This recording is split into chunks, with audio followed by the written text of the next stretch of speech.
How you doing, guys? It's Gavin here again from Hologram Productions. Like and subscribe, that'd be great. And due to overwhelmingly popular demand, let's break down the music of Laughing Man Max Cooper.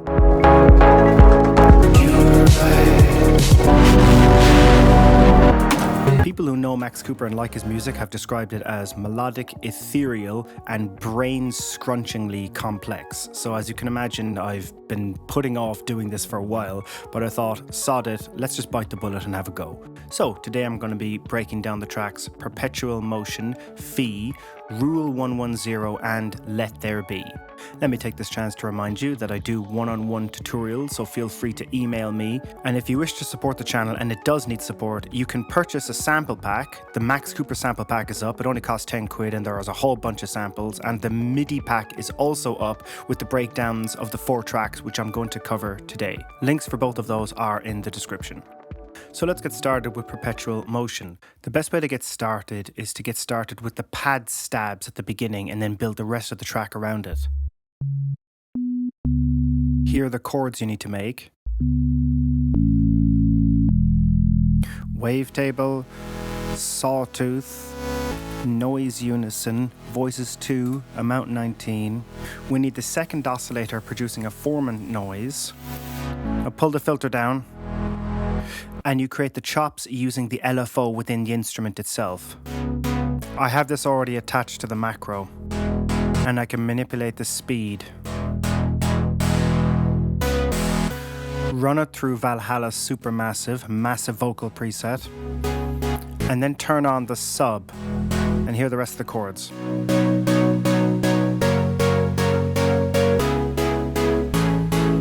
Sounding pretty damn close. Re-record this to audio, click on transpose, press and hold shift and press up and down arrows to change the octaves. Get this glitched out sound. Now we're going to need a whole bunch of audio effects to further glitch this out, such as auto pan with noise format, auto filter, even more reverb. Then a few different presets from Portal, including Rhythm Choke. This is a really good plugin to get, by the way.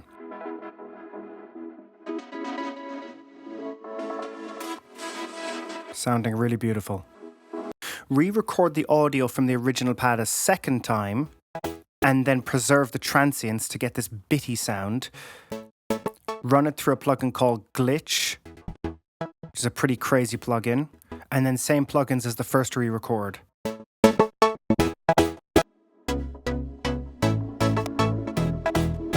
Group these together and add some compression and saturation.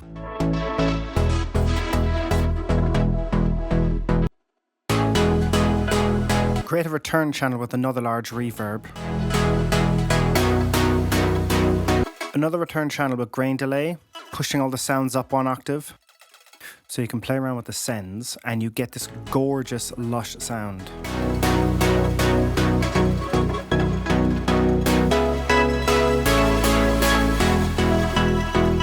Now the drums. The same kick from my Christian Loeffler video, using kick tight to boost the fundamental, then glue it down, add a 909 ride along with that, use the LFO to change the start time. We're going to create 16th hits using an ASMR recording of some rocks and pebbles. I'm going to play these out like drums using slice mode and simpler. You glue it down, add some delay, side changes to the kick. To create some glitch textures, get a random drum sample, pull the transients down, and then you're going to run it through a preset of glitch, and then re-record it into audio. Yeah, some of the sounds this makes are pretty ear-rapey. So once you've re-recorded them, you need to just go back and delete the louder sections. And then you got this cool glitchy sound. To avoid just using drum loops, you should put random hit samples into Slice and start playing them on your keyboard. All the drums together with mix down effects and glue, they sound like this.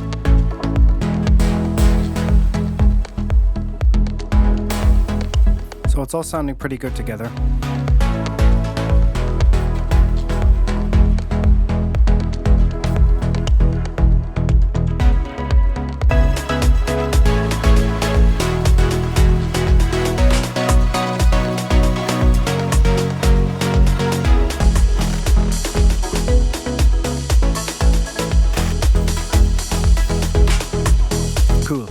move on to Fee. Again, let's build the track from the pad upwards.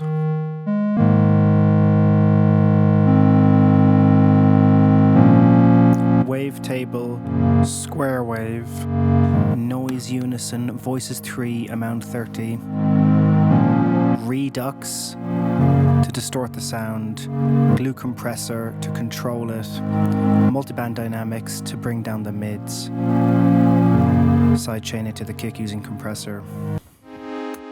Second pad with the same chords up an octave. This is a sawtooth using position spread with 50% amount and boost it heavily with EQ. Boost it again, compress it down heavily, put on a choppy autopan,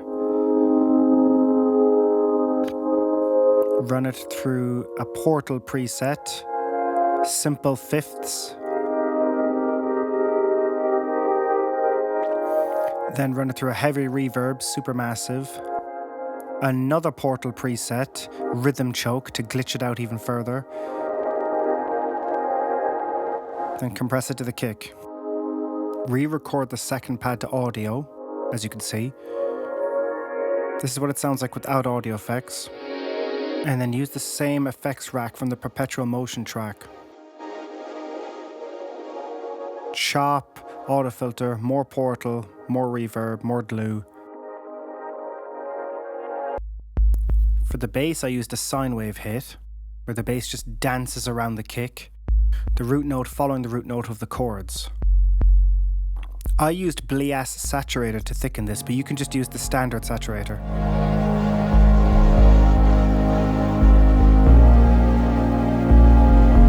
Same kick as in Perpetual Motion, except I ran the kick sound to a return channel that has the Haas effect on it, a kilohertz preset, so you can get the stereo field in the bass. Not a good idea for playing live, but that's what he did on the album.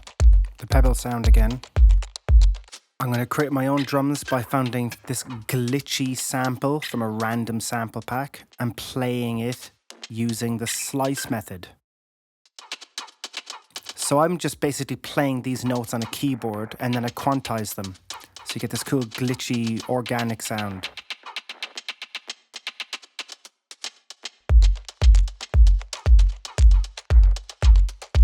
For extra glitchiness, I created a drum rack using all of these hits and bleeps that I got from a pack called Vinyl Samples from Mars and ran it through echo and reverb and various things like that. All together.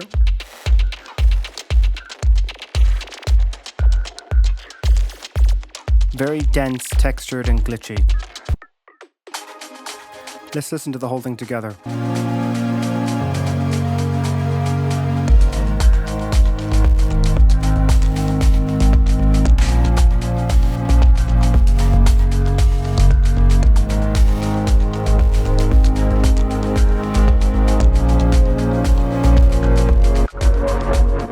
Okay, let's do rule 110.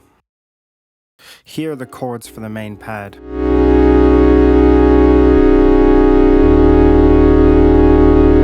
My suspicion is that, like a lot of producers, Max Cooper would have come up with this idea by improvising on a keyboard, left hand for the bass notes, right hand for the chords.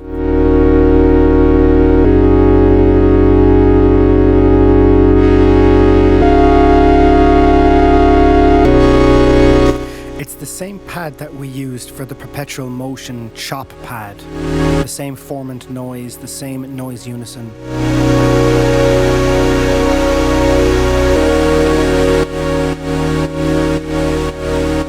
Notice that it's part of a group of pads that have the mixdown effects attached to them in order to beef them up.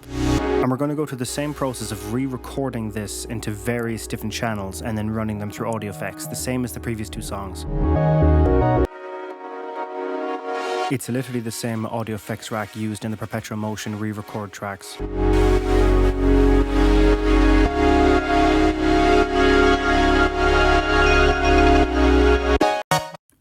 Second re-record, preserve transients, run through the same audio effects with glitch, and beat repeat. You can get so much mileage in your track by using this technique, re-recording your pads and running it through a bunch of audio effects.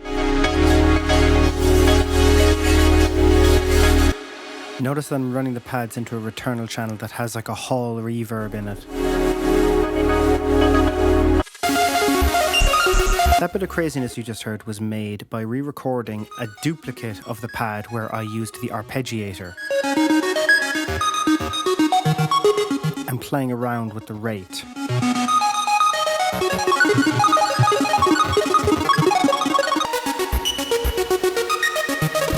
Then we record this and throw a bunch of effects on it.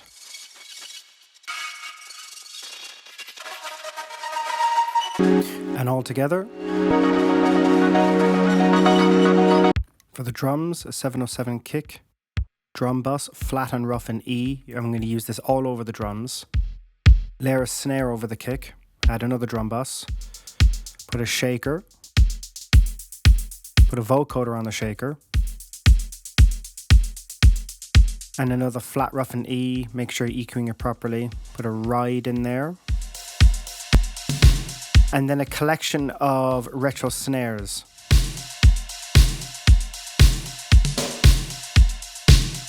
Group the drums together and put a bunch of fattening effects on the whole bus.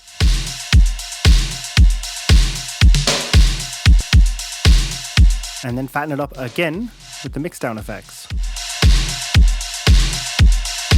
I got a random acapella for the vocal chops. Go into slice mode, warp it, preserve the transients, and now you can play each transient like a drum rack.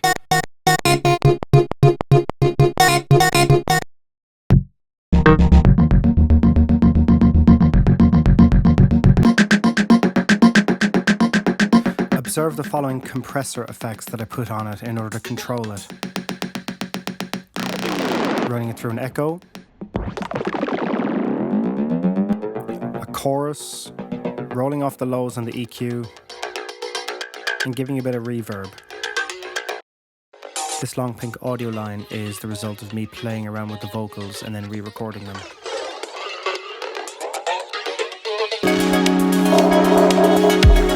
All together.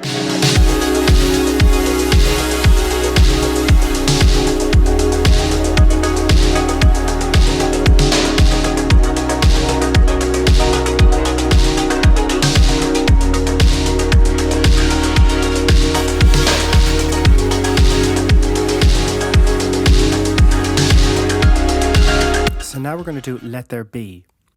This is a long ambient build-up track which he uses in his live shows. And I'm using a preset of Diva. Look how dense these chords are.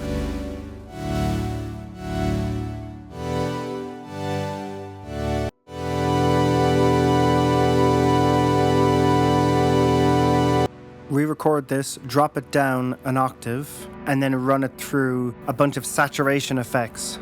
Send the audio into a preset of Portal called 1Fuzz2. This is going to give it that saturated sound.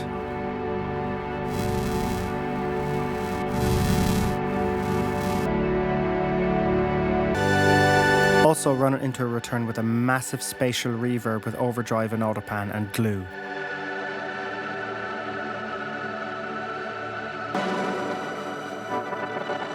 A second re-record of the pad and running it through Pad Breaker, another Portal preset, to give it that grit.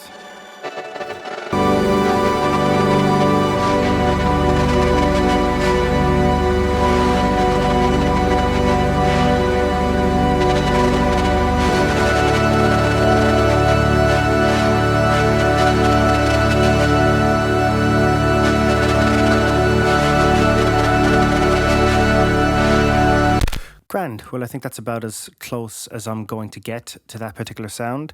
If you feel that I, as usual, glossed over too much information, I will be making available a video where I begin each of those tracks from scratch, including a brand new one inspired by those tracks. And it'll be available on my website. Don't forget to subscribe. And I'll see you next time. Oh, by the way, buy my Midi pad.